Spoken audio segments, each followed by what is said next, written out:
வேம்புன்னு சொன்னோன்னு உங்களுக்கெல்லாம் என்ன ஞாபகம் வரும்? கசப்புன்னு தானே. ஆனா அந்த வேப்ப மரத்தினுடைய பேரே தன்னுடைய பேரா வச்சுக்கிட்டு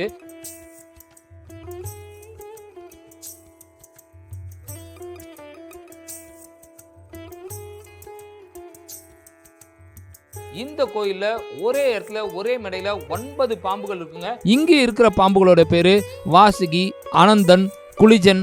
நான் கம்பி கட்டின கதை அப்படின்னு ஒரு படத்தோட இயக்குனர். 2025 தீபாவளிக்கு அந்த படம் ரிலீஸ் ஆச்சு. அந்த படம் பண்ணுறதுக்கு முன்னாடி வாழ்க்கையில் ஒரு பெரிய போராட்டம் இருந்துச்சு. ஒரு நாள் காலையில் இதை பற்றி சொல்லணுன்னா, இந்த கோயில்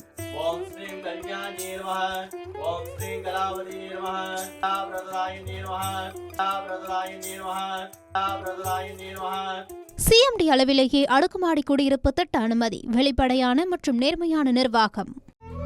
தமிழர்களின் number 1 choice Tamil matrimony. Kumudam பக்தியின் வாசகர்கள் எல்லாருக்கும் வணக்கங்க. பொதுவா வேம்புன்னு சொன்னோன்னு உங்களுக்கெல்லாம் என்ன ஞாபகம் வரும்? கசப்புன்னு தானே. ஆனா அந்த வேப்ப மரத்தினுடைய பேரே தன்னுடைய பேரா வச்சுக்கிட்டு தன்னை தரிசிக்க வர பக்தர்கள் எல்லாருடைய வாழ்க்கையும் இனிக்க வச்சுக்கிட்டு இருக்கிற ஒரு அம்மனுடைய கோயிலுக்கு தான் நாம இப்போ வந்திருக்கிறோம். அந்த அம்மன் யாரு, அந்த அம்மனுடைய சிறப்புகள் என்ன, எல்லாத்தையும் பார்க்கலாம் வாங்க.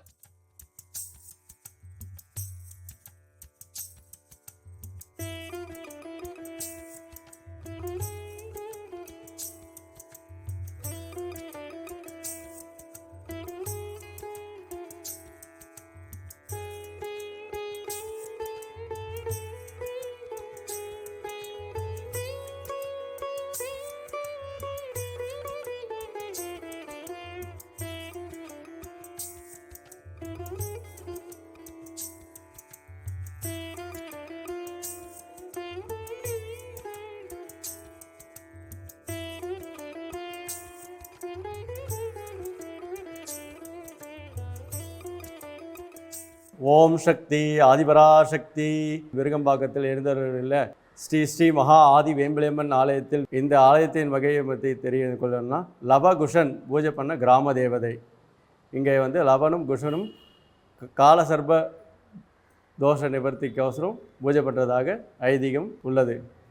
குறுங்காலீஸ்வரர் வழிபடுறதுக்கு முன் நம்ம கிராம தேவதையை விருகம்பாக்கத்தில் வழிபட்டுட்டு குறுங்காலீஸ்வரர் பூஜை பண்ணுறதாக ஐதீகம் உள்ளது. ராமபிரானோட பசங்களான லவனும் குசனும் இந்த கோயிலுக்கு இந்த அம்மனை கும்பிட்டுருக்காங்களாம். அதுவும் அவங்கள பிடிச்ச தோஷம் போகிறதுக்காக கும்பிட்டாங்களாம். என்ன தோஷம், எதுக்காக கும்பிட்டாங்க பார்த்துடலாம் வாங்க. ராமாயணம் வடநாட்டில் நடந்ததா சொல்லப்பட்டாலும் ராமாயணத்தோட தொடர்புடைய நிறைய கோயில்கள் இங்கேயும் இருக்கிறது உங்க எல்லாருக்குமே தெரிஞ்ச விஷயம்தான். அப்படி ஒரு கோயில் தான் இந்த மகா ஆதி வேம்புலி அம்மன் கோயிலும். இந்த கோயில்ல எப்படின்னு பாத்தீங்கன்னா, லவனும் குசனும், அதாவது ராமரோட பிள்ளைகளான லவனும் குசனும் இங்கே இருக்கிற அம்மனை கும்பிட்டுருக்காங்க. அதுவும் அவங்களுடைய நாகதோஷம் தீர்றதுக்காக கும்பிட்டுருக்காங்க. ராமருடைய மகன்களான லவனுக்கும் குசனுக்கும் நாகதோஷம் எப்படி வந்துச்சுன்னா, அதுக்கும் ஒரு ராமாயண கதை இருக்குங்க. அது என்னன்னு பாத்தீங்கன்னா, ராமர் சீதையை காட்டுக்கு அனுப்புனதுக்கு அப்புறமா லவனும் குசனும் அங்க இருந்தாங்க இல்லையா, வால்மீகியோட ஆசிரமத்துல வளர்ந்துட்டு இருந்தாங்க. அந்த சமயத்துல தான் ராமபிரான் அஸ்வமேத யாகம் நடத்தினாரு. அந்த யாக குதிரைய லவனும் குசனும் தங்களுடைய பகுதிக்கு வந்தப்போ கட்டி போட்டுட்டாங்க. அதை மீட்கிறதுக்காக எல்லாருமே வந்தாங்க. ராமருடைய சேனையிலிருந்து எல்லாருமே வந்தாங்க. ஆஞ்சநேயர் உட்பட எல்லாரும் வந்தாங்க. எல்லாரையும் கட்டி போட்டுட்டாங்க லவனும் குசனும். அதனால கடைசியா லக்ஷ்மணர் வந்தாரு. லக்ஷ்மணனையும் அவர்களுடைய அஸ்திரத்தால அடிச்சு தாக்கி மயக்கமடைய வச்சுட்டாங்க லவனும் குசனும். இந்த லக்ஷ்மணன் யாருன்னு பாத்தீங்கன்னா, திருமால் ராமரா அவதாரம் எடுக்கணும்னு தீர்மானம் பண்ணோன்னு அவர் கூட லக்ஷ்மணனா வந்தவர் ஆதிசேஷன். ஆதிசேஷன்னா யாருங்க? பாம்பு தானே. அந்த பாம்பை அடித்ததால், அதாவது பாம்பு கூட சண்டை போட்டு அதை மயக்கம் வர வச்சதுனால பாம்பு தோஷம் இவங்களுக்கு வந்தது. அந்த தோஷம் போக்குறதுக்கு தான் வால்மீகி முனிவருடைய ஆலோசனைப்படி இந்த கோயிலுக்கு அந்த காலகட்டத்தில் இந்த கோயில் அந்த குசல் லவபுரி, அதாங்க இப்போ கோயம்பேடு இருக்கே, இந்த கோயம்பேட்டினுடைய எல்லை பகுதியாக இருந்துச்சு இந்த விருட்சம்பாக்கம், அதாவது இப்போதைய விருகம்பாக்கம். அங்கே இங்கே கிராம தேவதையாக இருந்த இந்த அம்மனை கும்பிட்டுருக்காங்க. இந்த அம்மன் தான் அதற்கு பிறகு பல காலத்தில் பூமியில் மறைஞ்சிருந்து அதுக்கப்புறம் வேப்ப மரத்துக்கு கிழந்து நமக்கு அருளாட்சி புரிஞ்சுக்கிட்டு இருக்காங்க.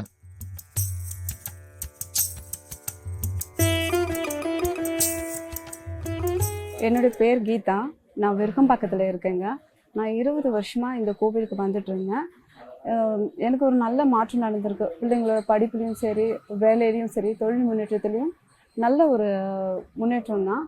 இன்றைக்கி எப்பவும் போல் வந்தேன். இன்றைக்கி குமுதம் பக்தி சார்பாக எந்திர பூஜை நடந்துட்டு இருந்தது. அதில் கலந்துட்டோம். அதில் எனக்கு ரொம்ப சந்தோஷம். இந்த ஆலயத்தில் வந்து நவநாகங்கள் பிரதிஷ்டை செய்யப்பட்டு நவநாகங்களுக்கு நித்தியபடி பூஜை செய்து வருது. பாம்புன்னா படையும் நடுங்கும்னு சொல்லுவாங்க. ஆனா பாம்புன்னா படை நடுங்குதோ இல்லையோங்க, பாம்புகளை வழிபட்டாலே போதும் நம்ம வாழ்க்கையில இருக்கிற எல்லா தோஷமும் போயிடும். ஜோதிட ரீதியா கூட பாத்தீங்கன்னாக்க 2 பாம்புங்க, ராகு கேது, அந்த பாம்புகளை வழிபட்டாலே நம்மளுடைய தோஷம் எல்லாம் போகும்னு ஜோதிடத்துல கூட சொல்லியிருக்கு. அதே சமயம் இந்த கோயிலுக்கு வந்தீங்கன்னா 1 இல்ல 2 இல்லைங்க, 9 பாம்புகள் இருக்கு. சொல்லணும்னா நவகிரகங்கள் சொல்றோம் இல்லையா, 9 கிரகத்துக்கும் ஒரு பாம்பு அப்படின்ற மாதிரி கணக்குல இங்க 9 பாம்புகள் இருக்கு. இந்த 9 பாம்புகளையும் வழிபட்டா நம்ம வாழ்க்கையில இருக்கிற எல்லா தோஷமும் போயிடும். இந்த கோயில்ல ஒரே இடத்துல ஒரே மேடையில 9 பாம்புகள் இருக்குங்க. இந்த 9 பாம்புகளுக்கு பின்னால இருக்கிற ரகசியம் என்னன்னு தெரிஞ்சுப்போம் வாங்க. இங்க இருக்கிற பாம்புகளோட பேரு வாசுகி, அனந்தன், குளிஜன், குஷகாயன், அப்ஜன், மகரி அப்ஜன், கார்கோடகன், பத்மன், கங்குபாலன் இப்படி சொல்றாங்கங்க. இதே பாத்தீங்கன்னா ஜோதிட சாஸ்திரப்படி அனந்தன், வாசுகி, தட்சகன், கார்கோடகன், சங்கபாலன், குளிகன், குஷகாயன், பத்மன், மகாபத்மன் இப்படின்ற பேராலும் சொல்றாங்க. இந்த ஒவ்வொரு பாம்புமே ஒரு நற்பலனை தரக்கூடியதுங்க.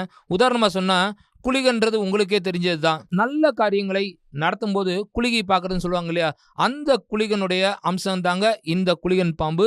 அந்த குளிகனை கும்பிட்டா நல்லதெல்லாம் வருங்கிறத உங்களுக்கு சொல்ல வேண்டிய அவசியமே இல்லை.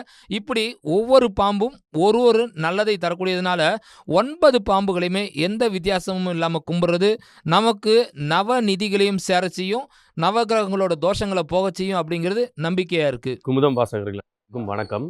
என் பேர் ராஜநாதன் பெரியசாமி. நான் கம்பி கட்டின கதை அப்படின்னு ஒரு படத்தோட இயக்குனர். 2025 தீபாவளிக்கு அந்த படம் ரிலீஸ் ஆச்சு. அந்த படம் பண்ணுறதுக்கு முன்னாடி வாழ்க்கையில் ஒரு பெரிய போராட்டம் இருந்துச்சு. ஒரு நாள் காலையில் இதை பற்றி சொல்லணுன்னா, இந்த கோயில் ஸ்ரீ ஸ்ரீ ஆதி வேம்புலி அம்மன் கோவில் நான் ஃபஸ்ட் டைம் 2024 இங்கே வந்தேன். அதுக்கப்புறம் ஒரு சில நேரங்களில் வந்துட்டே இருக்கும்போது ஒரு நாள் காலையில் எழுந்திரிச்சு ஏதோ மனசு ரொம்ப கஷ்டமாக இருந்துச்சுன்னு வரும்போது ஆட்டோமேட்டிக்காக வந்தேன். இங்கே வரும்போது எனக்கு ஏதேதோ தப்பாலாம் தோணுச்சு. பட் உள்ளே வந்து அந்த அந்த அந்த நெய்வேத்தியம் காமிச்சாங்க. அது முடிச்சதுக்கப்புறம் ஏதோ கண்ணிலேருந்து தண்ணி ஊற்றுற மாதிரி இருந்துச்சு. அங்கேருந்து யாரோ ஏதோ எனக்கு சொன்ன மாதிரி இருந்துச்சு. அது முடிச்சு ஒரு 3 நாளில் எனக்கு கம்பி கட்டின கதை படம் கன்ஃபார்ம் ஆச்சு. ஸோ அது வந்து இன்னைக்கு நான் காலையில் வரும்போது குமுதம் பக்தி சார்பாக வந்து கால சர்ப்ப எந்திர பூஜை பண்ணிட்டு இருந்தாங்க. எனக்கு கலந்துக்கிற வாய்ப்பு கிடைச்சிது. அது இல்லாமல் இப்போது இந்த நேரம் உங்களோட இந்த பக்தி பகிர்ந்துக்கிற ஒரு வாய்ப்பும் கிடைச்சிது. நீங்கள் ஒரு தடவை இந்த கோயில் வந்து பாருங்கள். இப்போ நான் ஒரு படம் பண்ணிக்கிட்டு இருக்கேன். இது வந்து ஒரு அம்மனோட கதை, ஒரு அம்மன் கதையை தான் ஒரு படம் பண்ணிகிட்டு இருக்கு. அது கூடிய சீக்கிரத்தில் வரும். அந்த தயாரிப்பாளர் நாங்கள்லாம் வந்து பார்க்கும்போது அப்போ தான் எனக்கு தெரியும் இந்த கோயில் சுயம்பு அப்படின்னு. எனக்கே தெரியாமல் என்னை சுற்றி பல மேஜிக் நடந்துகிட்ருக்கு. அம்மா கூட சேர்ந்து அம்மாவை பற்றி பேசுகிறதா இந்த வாய்ப்பு அமைஞ்சிருக்குன்னும் போது நான் அந்த அம்மாவுக்கு நன்றி சொல்வதை தவிர வேறு எதுவும் இல்லை.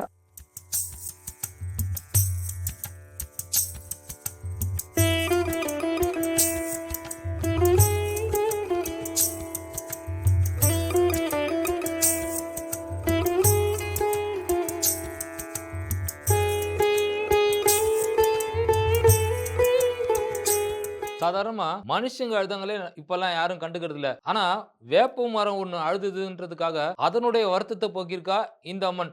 அதுவும் இப்ப இல்ல, சுமார் 1000 வருஷத்துக்கு முன்னால. அந்த அதிசயம் என்னன்றதை பார்க்கலாம் வாங்க. விருட்சம்பாக்கம் அப்படிங்கிற ஒரு இடத்துல சோலைவனம் மாதிரி நிறைய பசுமையான பூக்கள், செடிகள் எல்லாமே இருந்தது. அந்த இடத்துல ஒரே ஒரு வேப்ப மரம் மட்டும் இருந்தது. அந்த வேப்ப மரம் தான் தினம் அழுதுகிட்டு இருந்தது. காரணம் என்னன்னு பார்த்தீங்கன்னா, மற்ற பழ மரங்கள், பூச்செடிகள் எல்லாத்துக்கிட்டையும் எல்லாரும் போனாங்க, பூக்களை பறிச்சாங்க, சந்தோஷமா இருந்தாங்க. மரங்கள்ல இருக்கிற பழங்களை பறிச்சாங்க, சாப்பிட்டு சந்தோஷமா இருந்தாங்க. ஆனால் வேப்ப மரத்துக்கிட்ட மட்டும் யாருமே வரல. அதுக்கு ஒரே வருத்தமாக இருந்துச்சு. காரணம், தன்னை கசப்பாக படைச்சிட்டாங்களே தெய்வம், அதனால தானே நம்ம இப்படி இருக்கோம் அப்படின்னு நினச்சி தன்னை படைச்ச அந்த தெய்வத்தையே நினச்சி தினம் அழுதுகிட்டே இருந்தது. அந்த அழுகையை தான் அம்மன் தீர்த்து வைக்க தீர்மானித்தா ஒரு நாள். அன்னைக்கு என்ன ஆச்சுனாக்க, அந்த மரத்துக்கு கீழேருந்து ஒரு குழந்தையோட சிரிப்பு சத்தம் கேட்டுச்சு. எல்லாருமே ஓடி வந்து பார்த்தாங்க. என்ன இது, ஒரு குழந்தையோட சிரிப்பு சத்தம் வருது, என்ன இது இந்த மரத்துக்கிட்ட இருக்கு அப்படின்னு வந்து பார்த்தாங்க. அப்படி பார்த்தவங்க எல்லாம் என்ன பண்ணாங்கன்னா, அந்த இடத்துலேருந்து அந்த மரத்துக்கு கீழ இருந்து வேருக்கு கீழ இருந்து ஒரு அம்மன் சிரசு வரைக்கும் இருக்கிற அம்மனுடைய சிலை ஒண்ணு வெளிப்படுறத பார்த்தாங்க. ரொம்ப சந்தோஷப்பட்டாங்க, பரவசப்பட்டாங்க எல்லாரும். அந்த சமயத்துல அந்த அம்மன் கிட்ட இருந்து ஒரு அசரீரி வந்துச்சு. நான் வந்து 5 குலத்தோட தேவதை, பல 1000 வருஷங்களுக்கு முன்னால இந்த இடத்துல புதைஞ்சேன். இப்போ உங்களுக்காக வெளிப்பட்டிருக்கேன் அப்படின்னு சொன்னாங்க.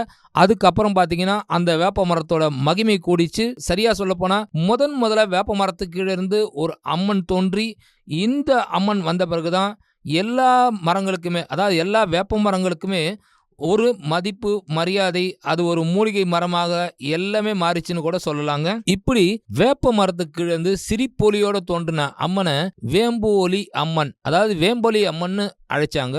இந்த அம்மன் தான் ஆதியில வந்த அம்மன் அப்படிங்கிறதுனால மகா ஆதி வேம்பொலி அம்மன்னு கூப்பிட்டாங்க. விருட்சம்பாக்கம் தான் இந்த கால மாற்றத்துல விருகம்பாக்கமா மாறி இருக்குங்க. வணக்கம், நான் நடிகை பபிதா பேசுகிறேன். தற்சமயம் இப்போ சிஎம்மா இருக்கக்கூடிய அண்ணன் விஜய் அவர்கள் கூட படத்தில் வந்து நான் சாங் பண்ணியிருக்கேன். எனக்கு கருமாரி அம்மன் ரொம்ப பிடிக்கும். அப்போது அவ்வளோ தூரம் போய் நான் சாமி கும்பிடணுமே அம்மா என்னம்மா அப்படின்னு நினச்சிட்டு நான் போவேன் வருவேன்.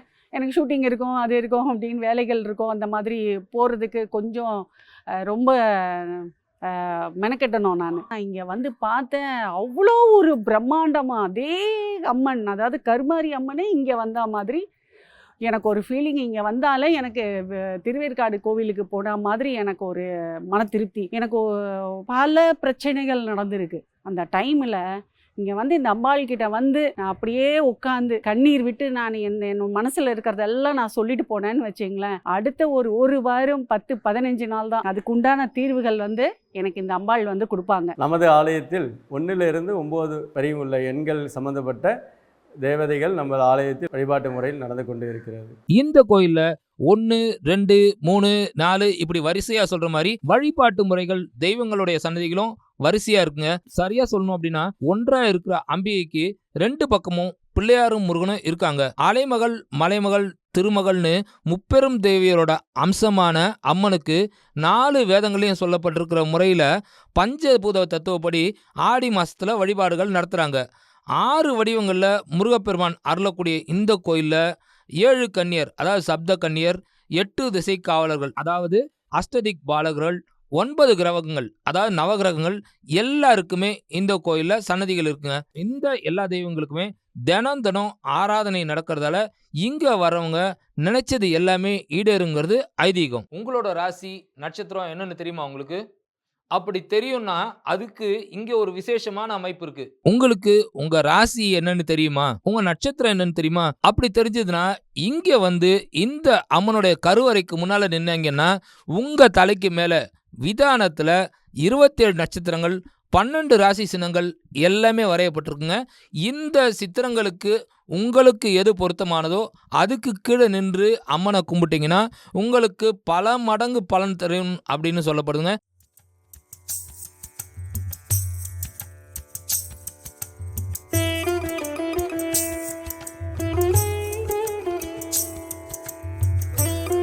ஓம் சக்தி பராசக்தி ஸ்ரீ ஸ்ரீ மகா ஆதி வேம்பலியம்மன் ஆலயம். இந்த ஆலயத்தை பற்றி சொல்லணுன்னா சொல்லிக்கிட்டே இருக்கலாம், அதுக்கு வந்து நேரம் தான் பத்தாது. நான் 22 வருஷமாக இந்த தெருவில் அம்பாளுக்கு முன்னாடி தான் குடியிருந்துக்கிட்டு இருக்கிறேன். அதனால் ஒவ்வொரு நாளும் அம்பாளை பார்க்காத நாளே இல்லை. என்ன செஞ்சுருக்கா அம்பாள் அப்படின்னா நிறைய செஞ்சுருக்கேன். எனக்கு மட்டும் இல்லை, நான் எப்போதுமே எனக்காக வேண்ட மாட்டேன், அடுத்தவங்களுக்காக தான் வேண்டுவேன். அப்படின்னு பார்த்தா எங்கள் அண்ணன் பையன் கல்யாணத்தை நடத்தி கொடுத்துருக்கா, என் தங்கச்சி பையனுடைய பொண்ணை கல்யாணம் நடத்தி கொடுத்துருக்கா. இதோட சிறப்புன்னு சொல்லப்போனால் என்ன வேண்டுமோ அத்தனையும் செய்து கொடுப்பா. நம்பிக்கையோடு செய்யணும். வேம்பு இருக்க பயமில்லை, வேம்புலி இருக்க பயமில்லை. ஸ்ரீ ஸ்ரீ மகா ஆதி வேம்புலி அம்மன் கோயிலில் இங்கு வரும் பக்தர்கள் அனைவரும் அவரவர்கள் குறைகளை நிவர்த்தி செய்ய அம்மனை வேண்டி அவர்களின் குறைகள் நிறைவு பெறுவதாக தெரிவித்துள்ளார்கள். இன்று குமுதம் பக்தி இதழில் சார்பாக காலசர்ப யோக யந்திர பூஜை நமது ஆலயத்தில் சிறப்பான முறையில் நடைபெற்று உள்ளது. ஓம் சுக்லாம்பரம் விஷ்ணம் சசிவர்ணம் சதர்புஜம் பிரசன்னவதனம் தாயேத் சர்வ விக்னோபசாந்தகே. ஓம் பிரபவாதே ஸ்ரீ ஓம் ஸ்ரீ மகாதேவி மகாமாரி மகாகாளி மகா ஆதி வேம்பலம்பிகாயி நமः மகாமாரி அம்பிகாயி நமः காலசாந்தி பூஜாங் கரிஷ்யாமி. கால சர்ப பூஜாம் ஆரம்ப கால பூஜாம் கரிஷ்யாமி யஜமானஸ்ய. குமுதம் பக்தி, குமுதம் வாசகர். குமுதம் வாசகர் நாம்யாஹ ஸ்ரீ ஸ்ரீ மகாதேவி மகாமாரி மகாகாளி மகா ஆதி வேம்பலம்பிகாயே நமः. கால சர்ப தோஷ நிவர்த்தி யந்திர பூஜாம் ஆரம்ப கால விக்னேஸ்வர பூஜாம் மங்களகர மகா தேவி அம்பிகாயே நமः. பூஜான் தத்ய கரிஷ்யே. ஓம் ஐம் ஸ்ரீம் உமாயே நமः. ஓம் ஸ்ரீம் கல்யாணியே நமः. ஓம் ஸ்ரீம் கலாவதியே நமः. பிரததாயினே நமः. பிரததாயினே நமः. பிரததாயினே நமः. ஓம் சர்வமங்கல மங்கல்யம் ஜெய சர்வார்த்தசாதகே சரண்யே கௌரி நாராயண நமஸ்தே. அம்பிகாய வித்மஹே மகாகபால தீமஹி தன்னோ கௌரி பிரச்சோதயாத். ஓம் ஸ்ரீ மகாதேவி மகாமாரி மகாகாளி மகாயனாய வித்மஹே கன்யகுமாரி தீமஹி தன்னோ கௌரி பிரச்சோதயாத்.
இந்த வேம்புலி அம்மன் கோயில்ல விசேஷமா பூஜை பண்ணப்பட்ட கால சர்ப யோக யந்திர காசு உங்க எல்லாருக்கும் கிடைக்க போகுதுங்க. உயர்வான வேற எங்கேயுமே கிடைக்காத இந்த யந்திரம் 27/8/2026 தேதியிட்ட குமுதம் பக்தி ஸ்பெஷலோட இணைப்பா தரப்படுதுங்க. அந்த புக்கு 13/8/2026 அன்னைக்கே கடைக்கு வந்துருச்சு. மறக்காம வாங்கிடுங்க. உங்க வீட்லயும் எல்லா செல்வமும் பெருகட்டும், நல்லதெல்லாம் நடக்கட்டும், சகல தோஷங்களும் நீங்கி சந்தோஷம் நிறையட்டும். சிஎம்டி அளவிலேயே அடுக்குமாடி குடியிருப்பு திட்ட அனுமதி, வெளிப்படையான மற்றும் நேர்மையான நிர்வாகம். தமிழர்களின் number one choice Tamil matrimony.